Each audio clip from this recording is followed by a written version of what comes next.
This is Wrestling with Wrestling's Past and Present. I'm Tim Kurt. And I'm Roland Fulis. And we have made it to episode 2, ladies and gentlemen. We want to start off the show by thanking everyone who took the time to listen to episode 1. We know there was a few snafus with the audio, and that's something we are trying to address. We actually recently hopefully upgraded our equipment and everything, so we're trying to work on the audio issues. Yeah, we had great feedback other than the audio issues, so thank you for those people that watched or listened to the episode and were able to give us some feedback on what they thought was good and what was, unfortunately, a little bit out of our control, but we're going to try to make it better for you guys. Bear with us. We're trying. We're doing good. All right, and today's episode is all about Chris Jericho. And when you think about the concept of our show covering wrestling's past and present, if you're going to focus on one wrestler that embodies both the past and present of wrestling, I can't think of anybody better than Chris Jericho. I mean, you think of Chris Jericho, like, for me, think about all the different reincarnations you've seen of Chris Jericho. He has transcended the business and able to keep himself relevant by reinventing himself numerous times, over and over again. Every time he goes away and comes back, whether it's now in AEW or when he came back multiple times in WWE, he was always a different character. Same guy, but a different spin on that character. Absolutely. Can't think of anybody better than Chris Jericho to talk about in this podcast. And I think that's why he's considered one of the GOATs, one of the greatest of all times, because he keeps reinventing himself. He doesn't let his character become stale. Every time that you see him, like you said, he comes back as a new version of himself.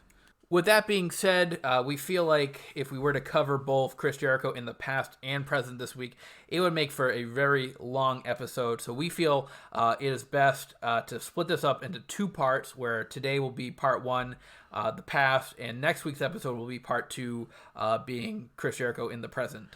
And to preview next week, we have the present. We used the list when he came back and had the list of Jericho and had the Kevin Owens thing, and then the New Japan and the AEW stuff. So there's just no way we could have put that into an episode small enough for you guys to listen. The episode would have been closer to an hour. We don't want to do that. We want to try to keep it as close to a half hour as we can, so that way you guys can enjoy listening to it, but you don't feel like you're stuck listening to it for a long period of time. Absolutely, yep. So let's start at the very beginning. Well, not the very beginning. He's been in the business a few years at this point, but we're going to start this episode off with his WCW days. He makes his WCW debut on Monday Nitro on August 26th, 1996, in a match against Alex Wright. He's starting off here as a babyface. He actually, I actually went back and watched this match this week. He was about to win by countout, but he told the referee to stop. He didn't want to win that way. And he also said, that he's ready to take on the NWO. He's definitely a WCW guy at this point and wants to take on the NWO. So he's just this classic over-the-top babyface character when he first starts. He was, Lionheart Chris Jericho then, before he turned into, as many reincarnations that he had. He was the white bread, babyface Chris Jericho who could, put on a show in the ring. The fans wanted to cheer for him. He had the look, he had the charisma. That was the Chris Jericho back in early '96. Sure. But his run as a face, it did not last all that long. Come '97, he is a full blown heel. And eventually he begins a feud with Dean Malenko. This is a fairly lengthy feud as well. And this is one of my favorite moments in WCW history. So, as a backstory, Dean Malenko's nickname was the Man of 1,000 Holds. The Iceman, Dean Malenko. Yes. Ironically, they're both working at AEW today. And so, Dean Malenko known as the Man of 1,000 Holds. So, Jericho started this whole thing where he called himself the Man of 1,004 Holds. And on an episode of Nitro, this happened on March 30th, 1998, he had a quick match. He defeated Marty Jannetty. There's a name from the past as well. One half of the Rockers. And after the match, he pulled out this long sheet of paper, and he was reading all of the 1,004 holes that he knows of. And like every other one was armbar. It was hilarious. It was one of my favorite moments in WCW history. I don't know if it would have been me, how I could have kept like a face reading this list and then having your move, like every third move or whatever, be armbar and mean it and be serious and not like lose yourself in it, because I'd be reading the list, I'd be like suplex, armbar, head scissor, armbar. After a while, you'd be like, okay, this is dumb. Like, but he made it look really good and believable, and it was probably one of the more notable feuds of his career, even counting the WWEF days with Dean Malenko, because they could both wrestle. Absolutely, yeah, they're both excellent workers. The other thing too is if you watch this promo back, he was using the paper. Remember the paper, the printer paper that had like the perforated sides on the end of it. Yeah, talk about dating yourself of using a folded over piece of paper with perforated edges on it, so you can rip them apart and give you. So we fast forward a little bit. He is in a program for the World Television title. He defeated Stevie Ray back on August 10th August 10th of '98 to win that. And interestingly, this is when he starts kind of calling out the World Heavyweight Champion at the time, Goldberg, in an attempt to start a program with him. But that actually never happened. And if you go to Chris Jericho's Wikipedia page, it says that Jericho cites Eric Bischoff, Goldberg, and Hulk Hogan, brother, for the reason that this didn't happen. And he cites that they did not want to book him in a squash match against Goldberg. And according to the Wikipedia page, this was one of the major reasons that Jericho decided to leave WCW. You got to remember back then too, with the NWO and Hogan having his claws in with the NWO and with Bischoff and with Creative. I don't know how true this is, or the Wikipedia page, but it's pretty believable to think that Hulk Hogan would have his finger on the pulse one way or the other, whether it's negative or positive. But I think that it's too bad we never got to see that, because they built towards it, and then there was no payoff. There was nothing for it. No. So it was great creative, because you had this little, scrawny, 5'10", 6 foot. Like Jericho's not a big man, and he's calling out Goldberg, who at the time was white hot, and so what if it had been a squash? But at least it would have led up to something. It felt empty, kind of open ended, and it's unfortunate that it never got to happen. So we're kind of winding down the end of his run in WCW. November 30th of '98, he would lose the World Television title to Conan. K-Dog. And then in 1999, he began a feud with Perry Saturn. This was kind of a weird feud. There would be like stipulations like a loser must wear a dress match and stuff like that. They would have another dress match. And so they had several feuds going on throughout 1999. And eventually, he would end up signing with the WWF at the time. That happened on June 30th, 1999.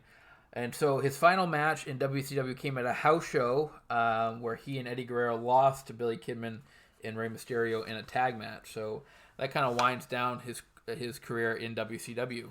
And think about the names in that match for just a house show. I mean, obviously the odd man out's probably Kidman, but you have, Eddie Guerrero, and you have Rey Mysterio, who's still wrestling to this day, as is Jericho.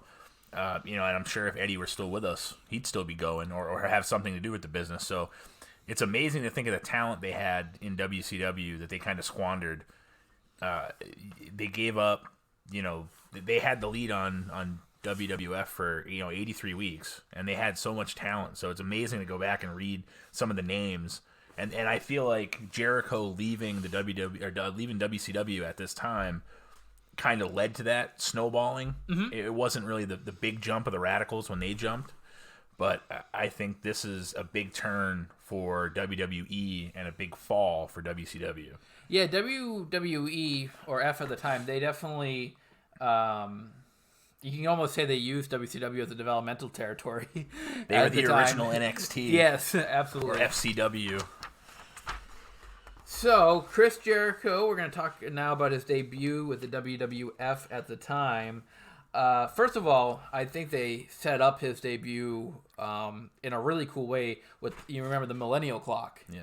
And the story goes on that was that Chris Jericho actually went in to a post office to mail something, and he saw the countdown clock to the new millennium on the wall at the post office, and he thought, that would be a great way to debut, having the countdown clock, having anticipation, and then have it come to zero and have him come out for his debut.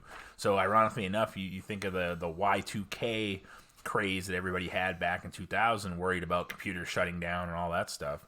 You look back on that, and they kind of use that for a play on words, essentially, with the Y2J, with the countdown clock. But I remember watching Raw, wondering what the heck this clock was. Yeah, I did too. I didn't know what it was. Because it would pop up randomly with different, it would have different hours and different, every week obviously it'd be different. It would be counting down, and you're wondering, what do they have? Is it like another gobbledygooker? Like what kind of thing are we going to have? Because WWF at the time was still kind of, it was Attitude, but it was still kind of cartoony Attitude, I think. Sure. So you weren't real sure of where they were going with it. Absolutely, yeah.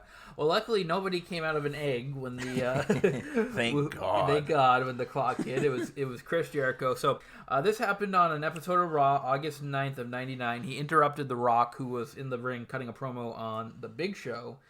And in the middle of the promo, the clock counts down to zero. Music hits, and it's Chris Jericho. And I watched this back too, coming out to a large ovation for this promo. He had a lot of crowd support, but he's actually coming out as a heel here because his whole thing, his philosophy is that he needs to save the WWF. So he is definitely coming out as a heel, but he's definitely getting a face pop. I think it was the shock value of it, sure, that made people pop. But still, it's a name too. Like, people knew who Chris Jericho was, and they knew he was a great performer. I think to be able to have that kind of promo with The Rock right out of the gate tells you what the WWF thought of him at the time. They weren't going to waste him on some, they had this big lead up, and it wasn't like all these old vignettes from back in the day. It was something, and who's bigger in the business at that point to interrupt than The Rock? Sure. Yeah, absolutely. But interesting enough, they didn't go in that direction. They didn't start a feud with The Rock right off the bat. What I kind of found interesting is, in my research, I noticed that his first match with the company came on the very first episode of SmackDown, which is kind of an interesting note. He faced Road Dogg in that match, and he lost that match by disqualification. But that was, to me, that was kind of cool that the first ever SmackDown is the beginning of Chris Jericho in the WWF. Yeah, I mean, you think of SmackDown now, what it is, and it's moved to Fox. And a lot of people think that they're trying to make it closer to not being the B show, but still to have Jericho be around just for that length of time. SmackDown's been around for me for forever in my terms, Oh, absolutely. So his first kind of feud of note was actually with China, the ninth wonder of the world. Yes, and it was actually for the Intercontinental Championship, which is kind of a neat note. They had a series of matches. Jericho actually lost to China at Survivor Series that year, but then he quickly got his revenge by defeating her at Armageddon for his first ever Intercontinental title. But that was kind of neat, and a little bit of an interesting decision to have a feud with China here, I think. Yeah, it was an era when China was a big enough name where they wanted her to compete with some of the boys, and you had. You look back on it, you have people like Beth Phoenix after the fact that would wrestle, but really China, you have to think, was the first person to do that and be able to hang with the boys and have matches with the boys. Mm-hmm. And it's interesting, you kind of wonder how Jericho felt about that. He says, I've heard him talk and say that, he didn't mind doing it, but you have to wonder, maybe inside not saying it, but inside kind of being a little bit leery of having to work with a woman, at that time. I mean, I know China wasn't your typical woman, but still, to be able, you imagine the creative meeting and saying, listen, we're going to have you work with China. I think you have to be a little leery of it too, just for the optics of it, where you're having a guy, beat up on a woman. Right. And wrestling gets a lot of criticism from, and everybody knows this listening to this, wrestling gets a lot of criticism from the media and a lot of organizations and everything like that. And so you're having this guy wrestle a woman and be physical with a woman. The optics of that to the outside world, they're probably not very good to somebody that doesn't understand what's going on. Right, and I think it's one of the tough things to convey to people too, from an outside perspective, that it is a show. It's not like it's exactly. It's a soap opera essentially for a male demographic is what it comes down to. Sure. So for you to be able to convey it, but it's still not a good look. No. Because if you turn it on and you're just a normal person flipping the channels and you turn it on and there's Chris Jericho, putting Chyna in a headlock and taking her down, it's like, whoa, what did I just see? Yeah, absolutely. And then, it was around this time too, moving along here, that we had the whole Invasion storyline. WCW, ECW, both out of business. They're, in storyline, they're joining forces, trying to take over the WWF. So interesting to note at Vengeance here, this is kind of where his kind of career took off, and where you can kind of see where the company put their faith into Chris Jericho. He defeated The Rock and Stone Cold Steve Austin in the same day to become the first ever undisputed heavyweight champion of the world. There's no bigger sign of confidence in you than beating arguably the two top stars of all time in one night. And the Rock going into that was the WCW champion. He had the world title, which would become the world title, and you had Austin as the WWF champion. So not only are they big names in the business, but he beat. I don't think going into that anybody even thought that Jericho's kind of like just a thrown in guy. Sure. And to come out and beat them both in the same night. Let alone, there's probably guys in this business that haven't beat them in their career. Absolutely. Both of them. And for Jericho to do that on the same night, it's not only impressive, but it shows that WWF and Vince and creative had a very big vote of confidence in Chris Jericho. He would hold the Undisputed title all the way up to WrestleMania 18, where he would lose it to Triple H, who won the Royal Rumble earlier that year. Was that when Triple H came back from his quad injury? Was that the? I know we're going a little off topic here, but was that when he came back and won the Rumble? It might have been. I don't know 100% sure, but I think that the timing seems right to me that probably would have been the case. I remember that because that was he was out for 9 months and he came back and won the Rumble. And fast forwarding a little bit here, starting the following year. Chris Jericho wins an over-the-top rope challenge against Kane, Rob Van Dam, Batista, and he's ordered, or because of that win, he was able to select his entrance number for the Royal Rumble match, and he selects number 2 so he could start the match with Shawn Michaels. And this kind of foreshadows a lengthy feud with Shawn, and probably one of the best feuds that Jericho ever had. Last week, I remember, Tim mentioned that Kevin Owens was his favorite guy. Shawn Michaels, hands down, was my and will be my favorite wrestler of all time. Shawn Michaels was the guy for me when I was a kid. So, and even when I got older, when he came back, he was my guy. So to see a guy like Chris Jericho, who was kind of built as a lookalike or a take on from Shawn Michaels, to have that match or that kind of feud it had me as a fan really intrigued by what they could do with that angle. Sure.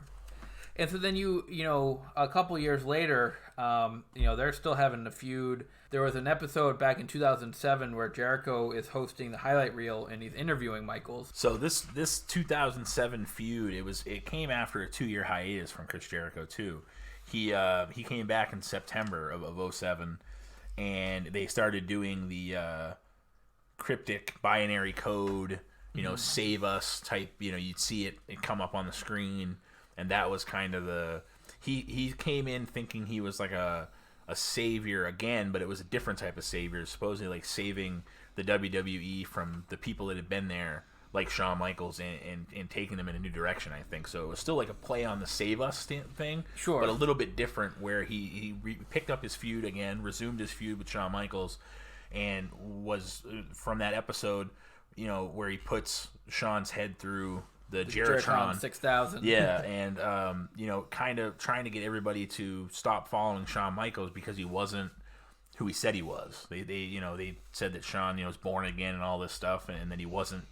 But Jericho could see through that, and that was kind of the gist of that, where Shawn was supposedly this good guy, but he thought he was a bad. Jericho thought he was a bad guy, and wanted to show the world that. Sure. So this is kind of when you see him reinvent himself again, because he kind of got rid of all the characteristics and the catchphrases and everything like that associated with the Y2J character. He didn't do that here. He came out dressed in suits. He was very mundane, not funny. He wasn't the comedy part, and everything associated with the Y2J character was gone. But he made it work. He got over as a heel. And that was also along, when he came back in September, less than a month later was when we first saw him use his new finisher, the Codebreaker. Yes. He stopped going with, the walls. He'd still use it, but, I think for what it's worth, the Codebreaker was one of the most underrated finishers. It looks devastating. It gives you the visual that, oh, wow, he got him good with some sort of maneuver, that you don't go, oh, maybe he won't kick out, because, nowadays everybody's kicking out at everybody's finish multiple times. Sure. And that's one of the things that I don't like about the business right now. A finisher should be a finisher. You hit somebody with your finisher, the match should be over. I think so. I was watching an old WWE pay-per-view this past weekend. People got beat by a clothesline. That was it. Yeah, well, it's like we talked about last week with certain, you had Jake Roberts using a DDT. Yep. That was his finishing move. And that was deadly, that when he put that DDT on. Yep. Nobody now if you watch an episode of Raw, how many DDTs do you see? Yeah. You see him left and right. It's to the point where that's not where the finish is. This feud actually had an interesting moment, too, where he accidentally hit Shawn Michaels' wife, Rebecca, at the time. That was interesting. But that happened at SummerSlam, and he actually really hit her. He did not. It was an accident, but Shawn Michaels ducked out of the way. Chris Jericho hit Shawn Michaels' wife instead. And in real life, he actually did really hit her. And but they used that as part of the storyline and to continue their feud. At Unforgiven, they had an unsanctioned match, which Jericho lost. But interesting to note, at that Unforgiven pay-per-view, he became the World Heavyweight Champion. He went into the Championship Scramble. He was replacing CM Punk.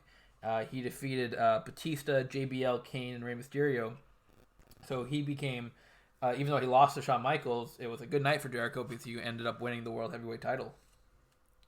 And that was back when you had the also Jericho bringing Lance Cade, who was a guy that was from Shawn Michaels' wrestling school.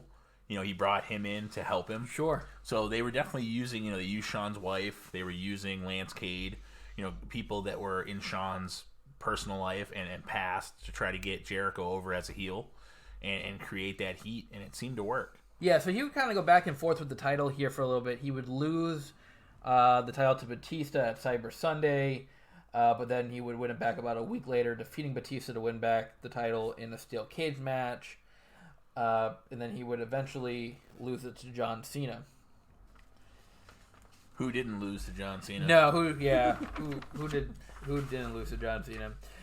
And then around this time, he kind of began a tag team with the Big Show, and they named it Jericho, which I always thought was one of the stupidest tag team names. Yeah. Well, and then before we get too far ahead of ourselves with that too, you got to remember too, right before that, leading up to the WrestleMania, Jericho, before he went with the Big Show, had the match with all the legends.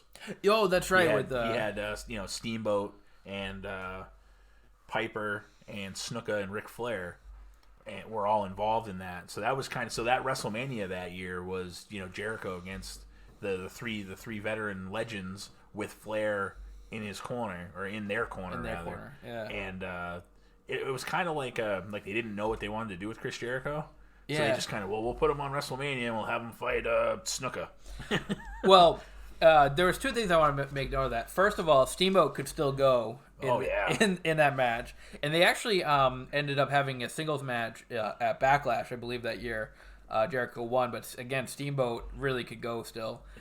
The second thing, though, is I actually read in one of Chris Jericho's book, and I can't remember which book it was, but he actually suggested to face Jerry Lawler for the Legends match. But I guess Vince McMahon had some weird rules where they had to compete at the first WrestleMania or something like that. So so Jerry Lawler wasn't eligible, and Jericho was like, well, we're making up the rules, so I don't understand. Right, and that was also along the time that movie The Wrestler came out. Yes. So, Mickey Rourke was involved in that as well. So, I mean, it was kind of a good angle from that perspective, but it definitely kind of felt like they were kind of grasping at straws at what to do after he lost the title to Cena. They were like, okay, what do we do with this guy? What do we do with him, now? But they still made it at least entertaining. Sure, absolutely. But then, like we said, he kind of goes into the tag team with the Big Show. They would eventually win the World Tag Team titles. And you have to remember, the Jericho pairing only came about because Edge got injured. Right. Yeah, we should probably mention that too. So and there was supposedly a clause in his contract that allowed them to keep the title, and Jericho could name a replacement for him. That was the gimmick. So Edge had gotten injured, and they needed a replacement. He picked the Big Show, and they ended up beating 2/3 of Legacy, Cody Rhodes, and Ted DiBiase to retain their titles for Jericho and Big Show's first match together. Sure. And again, you got to, with them defeating Cody Rhodes and Ted DiBiase, it goes back to that phrase, the more things change, the more they stay the same, because both of them now just had a feud in AEW, which we'll get to in a little bit when we go into more modern-day stuff, but It is kind of crazy. We talked about Dean Malenko working in AEW, now Cody Rhodes, and Chris Jericho. So it's all kind of interesting how, like I said, the more things change, the more they stay the same. And then, ironically enough, they end up facing, Jericho ends up facing Shawn Michaels and Triple H after they reformed DX. So there's Shawn Michaels and Chris Jericho again. Ironically enough, continuing their kind of feud through the years. Sure. And that allowed DX to beat them and kind of end the Jericho pair to then go to the Royal Rumble, which, again, you have Jericho in the Rumble eliminated by a returning Edge, which kind of started a little bit of a feud with, I mean, not like a big one, but it was kind of that pop, that return pop, which kind of made things all tie together. Sure.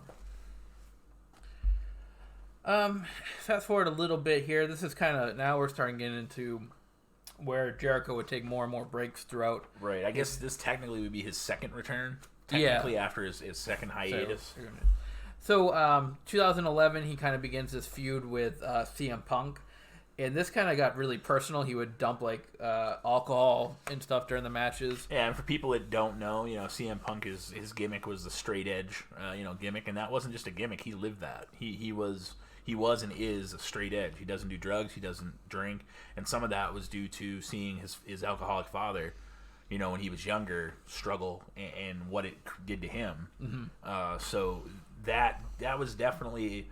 It was almost similar to having, you go back to WCW days when they had, Scott Hall, the angle where he shows up drunk, and they're dumping alcohol on him, and they did that a little bit when the NWO came into WWE back in 2002, where they kind of dump, alcohol on him and create this weird. So it's definitely weird when they go personal like that, especially when someone has a clear problem or a history with it.